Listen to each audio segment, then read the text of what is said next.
and 9. He's got the ball at his own 25.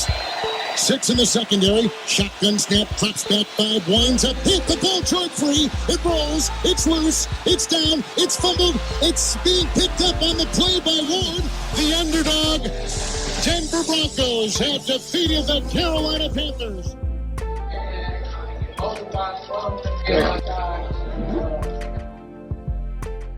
The Panthers' run to the Super Bowl in 2015 was something that everybody remembers. It was a team that took no prisoners and came out every single week to get the job done, springing out to an NFC record 14-0 start led by Luke Kuechly and a suffocating defense on one side and Cam Newton's MVP year skyrocketing their offense on the other. Sure, they'd eventually lose in the Super Bowl, and criticism was flying in from every direction after that, but when Cam said the team would be back, there was no reason not to believe him. They were loaded with talent and had a solid base and front office to move forward with. And yet, they didn't get back. In fact, they didn't even get close to back in the 4 seasons that followed, with a 29-31 record in that span, even going 7-15 within their own division. So now as we stand here closing out the 2019 season, we have now seen the end of Ron Rivera's tenure as the Panthers head coach, with his firing on December 3rd following a 4-game losing streak that sealed his fate. It's a bitter end for the best coach in Panthers history, but we'll get into what his departure from the team means a little bit more in just a bit. But before we dive into the wild ride and uncertain future that Panthers fans continue to endure, I'd like to give a huge shout out to Manscaped for sponsoring today's video. I've partnered with them before, and they're back just in time for the holidays to provide you with the highest quality men's grooming products on the market for both above and below the belt. They've got a wide variety of selections on everything you need for upkeep, including the Lawnmower 2.0 electric trimmer, deodorant and toner to keep your family jewels glistening, and a variety of other products designed to keep you at your best and freshest version of yourself, because I don't know why you'd want to be any other version. They've even got useful subscription options to refill your most used products every time you run out, like their body wash for instance, which has very quickly become a part of my everyday shower routine. So if you're interested in checking out their products and maybe investing in some for yourself or as a gift this holiday season, make sure to use my code SET20 at the link below to get 20% off, plus free shipping, plus the Shed travel bag, plus a pair of boxer briefs free of charge, because this is the season of giving, and Manscaped is here to make sure you're at your very best as we round here into the new year. So head to the link down below and make sure you use my code SET20 to get the absolute most out of your package. And we'll just leave it at that. Like everything in the football world, Ron Rivera's firing was met with impassioned takes from both sides of the aisle. He was responsible for the lack of Carolina's success, it was completely out of his hands, they should have waited, this should have happened sooner. So while it's easy to cling to a narrative and draw conclusions from that line on why the Panthers have floundered since their Super Bowl run, I think it's more important to look at what went into that team and what it's lacked since that time. So that's going to require taking a bit of time to understand Ron Rivera's time in Carolina. The Rivera Era, if you will. Doing this takes us all the way back to 2011, which coincidentally also marks the entrance of Cam Newton to the team as well. The team was coming off of a 2-14 season spearheaded by NFL great Jimmy Clausen and stood in the middle of a chaotic mess of personnel and staff following the 9-year tenure of John Fox in Carolina. Rivera was expected to make sweeping changes, and those quickly became reality as Newton was drafted at number 1 overall. He broke a ton of records as a rookie, including becoming the first ever throw for 4,000 plus yards and claiming the title for most rushing touchdowns by a quarterback in NFL history with 14. And despite losing records through the first 2 seasons of his time in Carolina, Rivera was starting to put the pieces together, with a young core of Luke Kuechly, Greg Olsen, and Newton becoming faces of the franchise. 2013 would bring the success that had eluded Carolina for years, as following a 1-3 start that had been plagued by conservative decision-making and a lack of execution, Rivera opted to gamble more on 4th downs and spark something within his own team.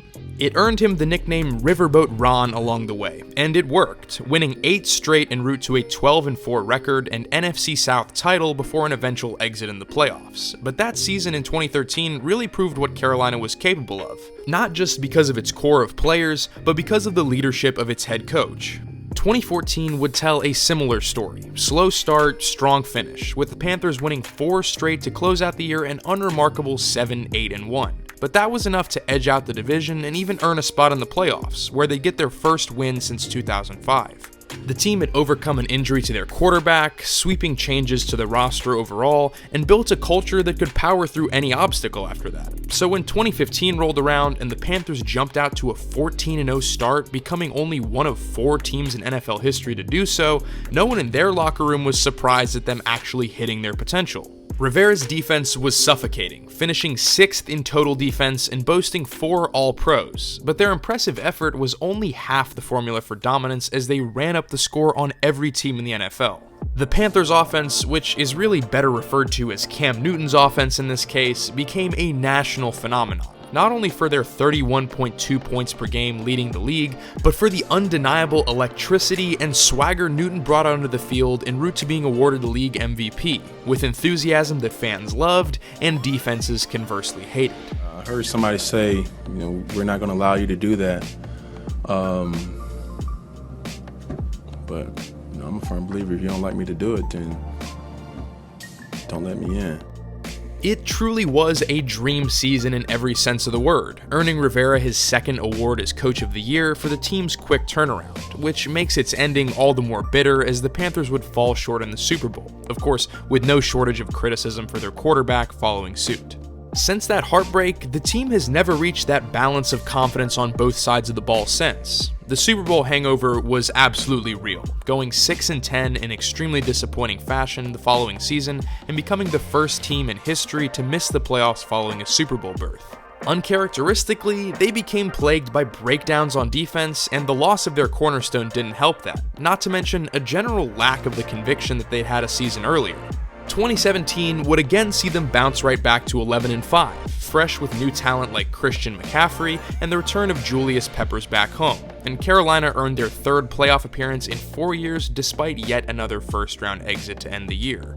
But just like that, 2017 would mark the end of the good old days for Rivera and the Panthers. Now, Carolina is notorious for being the only team in the NFL to be unable to post back-to-back winning seasons in their existence, and while their coach brought more success than ever before to the franchise, that yo-yo effect year after year proved to be pretty draining in the end. In 2018 and 2019 alike, the Panthers have been defined by regression on defense and an inability for Cam Newton to remain on the field, only one of which is really attributable to Ron Rivera, but that's not really how responsibility for coaches in the NFL works.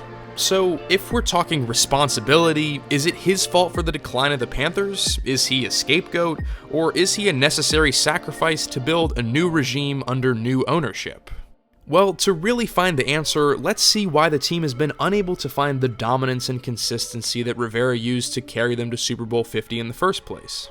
As with any decline, it can't just be pinned on one factor. Super Bowl windows are a very real thing that exist in a sweet spot where each aspect of a team is at championship caliber, from talent to coaching to contracts, and as soon as that balance is disrupted, it quickly becomes a lot harder to maintain the same success without significant adaptations made in order to get the best out of what you've got. That flexibility is why Bill Belichick could have a team of janitors and still be guaranteed a playoff bye.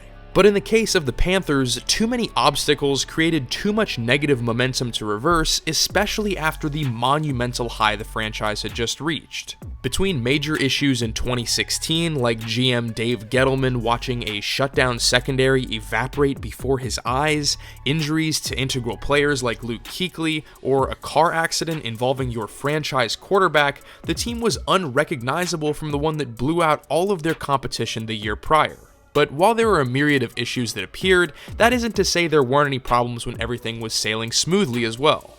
Mike Shula all but ran the offense into a brick wall near the end of his time at offensive coordinator, the team often adjusted too little, too late on both sides of the ball, and a common theme for Carolina has been dig a hole and then claw your way out of it, which just can't be a recipe for winning at all. Then, of course, there's what I'd argue is undoubtedly the biggest problem for the Panthers past and present tense, and that is the health of Cam Newton. Newton has easily been the face of the franchise since he was drafted and then lit the league on fire in his first year, and there's good reason for that. The Panthers have gone as Cam Newton has gone throughout his career, and there was no time that was more true than the start of his injury woes last year in 2018. After starting off the year 6-2 in an offense that was clicking for the first time in a while, Newton aggravated a lingering shoulder issue in a blowout loss to Pittsburgh, which would turn out to be the start of a 7-game losing streak that saw Newton's performance deteriorate rapidly between his accuracy, mechanics, and strength. That loss was felt throughout the team, and with a collapse from 6-2 to 7-9 being the outcome, it became very clear that the Panthers weren't going anywhere if Newton's health and play didn't improve quickly. This year posed a similar issue, with a Lisfranc foot injury that took Newton off the field in week 2, and though Kyle Allen winning 5 of his 6 first starts was no doubt a bright spot, after backsliding since then, Carolina is right back to a limbo of Cam's performance and health in regard to what their next move is for the future. So whether or not Ron Rivera is directly responsible for the issues with the Panthers is somewhat of a half yes and half no for me, because while there have been fixable issues that have gone unresolved near the end of his time as head coach, I personally don't believe he should be held entirely accountable or even mostly accountable considering the success he managed to find despite long odds in most years. I mean, the wheels definitely fell off the bus at the end, sure, but in my point of view, the firing of Ron Rivera isn't necessarily a mark against his abilities as a coach or what he did in his time with Carolina, but more of a situation that the success isn't significant enough to warrant not changing the guard. And let me clarify why. The Panthers were purchased by new owner David Tepper in 2018, and he's made it clear that he's ready to reboot Carolina into a powerhouse that follows his own vision to perennial success. That vision involves some heavy adoption of the most modern aspects of the game, with analytics and innovation to stay ahead of the curve, an interest that's likely been strengthened by seeing the success of the Ravens' emphasis on analytics this season in 2019. By contrast, Rivera is cut from an older cloth, one that's defensive-minded, doesn't really like technology that much, and has a very specific mindset when it comes to building a team and weathering the issues that every team faces. He's an incredible man and a great coach by all accounts, but he isn't what the Panthers need if they're going to build a team the way Tepper wants it built. They want to get out front on coaching searches knowing that the season is already lost, so in the business of the NFL, a decision was made to move on with 4 games still left to be played. Rivera will certainly coach again, and he'll likely be the top candidate on many teams' boards to take up another head coaching job for a franchise, so I wouldn't be surprised to see him create another turnaround just like he did in Carolina. However, in Dave Tepper's own words, it was time for a change, and despite all the success Rivera's had, I think I agree. So in moving on, what does that look like for Carolina as we begin to put a bow on the 2019 regular season? Well, in true rebuild fashion, the team now faces questions of who is coaching this team next year and who is going to be the quarterback of this team next year. As far as the first one goes, the team certainly wants a cutting-edge coach, likely an offensive coordinator that'll implement a system to compete with the other powder keg attacks seen throughout the league. Names have been thrown around like the Vikings' Kevin Stefanski, maybe Mike McCarthy or the Bills' Brian Daboll, Greg Roman, who's orchestrated Lamar Jackson's current reign of terror in the NFL, even Oklahoma coach Lincoln Riley, whom a lot of teams are going to try to coax to the pros with a hefty paycheck. But in being frank with you, there is no way I can in good faith give you a prediction on who is coaching the Panthers next year, with so much left to still shake out as the season not only concludes, but more importantly as they figure out who on earth is going to start at quarterback for them next season. I've got little doubt that Carolina's offense is most likely going to look very different from the years under Rivera, and all of that starts with whether or not the team continues to stick with Cam Newton as he returns from yet another disappointing season-ending injury. Strictly in terms of business, Newton's contract is actually at a relative value considering the current market for quarterbacks, at $19 million in 2020, whereas players like Jared Goff just signed a deal at $33.5 million on a per-year basis. So keeping Newton isn't necessarily a cap risk, especially if he's healthy and able to get back to the elite levels he reached before his injuries, which should be hypothetically possible with the timetable for recovery following his recent surgery. It's also worth mentioning that Newton has been hit a ton throughout his career, the most in the league since 2011 according to ESPN at 1,235 shots taken. So at this point, there's no telling if Newton will ever be able to be as effective of a threat as he once was. But with that said, his health is only one of many moving parts in this situation, including whether or not Newton will be guaranteed money after all these years, whether or not the new hire at head coach will want Newton to even be the guy, how much the team wants to spend on fixing the other many holes on the roster. The list goes on, and we're not going to get a definitive answer on any of that until at least the offseason is in full swing.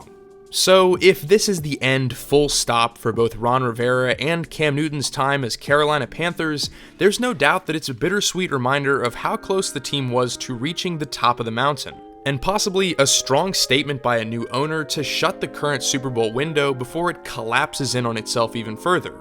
But there's not too much reason to be sad for too long as a Panthers fan. With one of the most electric talents in the league and a roster strong enough overall to go 5-1 with a very limited experienced quarterback, the rebuild phase that's imminent for Carolina won't nearly have the time frame that other franchises are looking at before they get back into the playoff hunt. But if you're just asking me, I'm not entirely convinced yet that Superman is ready to hang up his cape for the team that drafted him.